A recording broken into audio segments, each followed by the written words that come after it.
It is Thursday, and that means we're back in Nutrition Educator Lynn Matava's kitchen. Today, she's showing us how we can grow our own mushrooms and how to cook some up. Check it out. By now you know that there are certain foods that I can't say enough about, and mushrooms is one of them. I love them for their nutritional value. They're very full of antioxidants. They are full of vitamins and minerals and fiber. They're not a meat source of protein. They're not exactly a plant either. They kind of fall somewhere in between as a fungi. But they're really, really good for us. And I just love them because there's so many varieties of them, such as these beautiful oyster mushrooms I have here today. They're golden oyster mushrooms.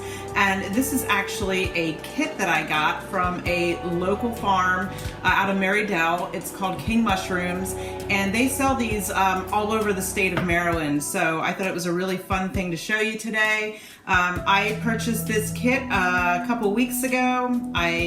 Basically all you do is you slit them open, you spray them with water every day, and in about 7 to 10 days you have this, which is super cool. I've bought some of the commercial ones online before. The thing I really like about this one, again, it's from a local mushroom farm family in Maryland.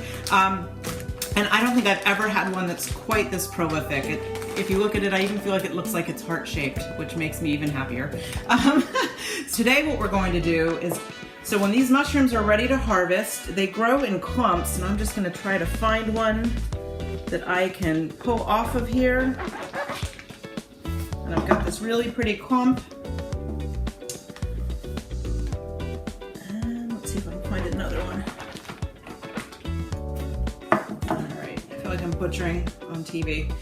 So I've got these beautiful clumps. We're going to move this off to the side.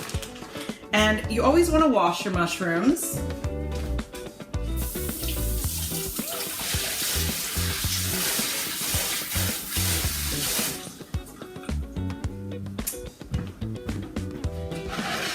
And it's recommended that you always eat your mushrooms, cooked instead of raw.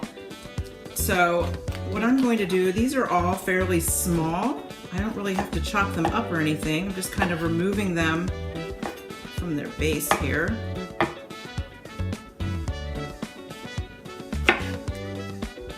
One of the great things about oyster mushrooms is the stems are very tender as well.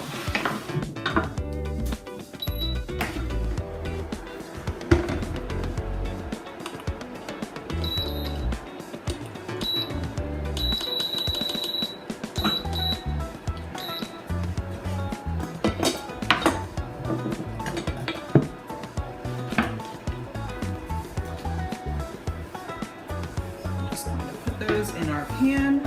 If they were larger, I could have chopped some of them up. But these are so pretty. Not sure if you can see them there. I always sprinkle mushrooms with just a little teeny bit of salt. And then I'm just going to put a little bit of oil in this pan so it's not dry and they don't stick. Mushrooms will release some of their own moisture as they cook.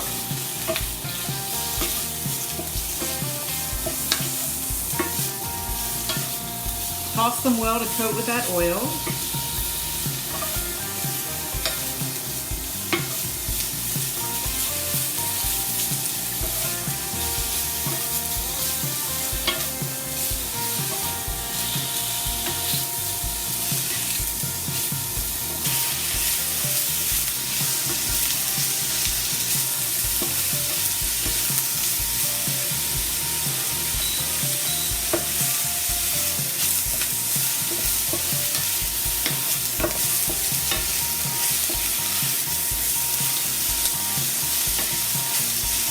These are so delicate, it really only takes about 2 or 3 minutes till they start to wilt and cook through.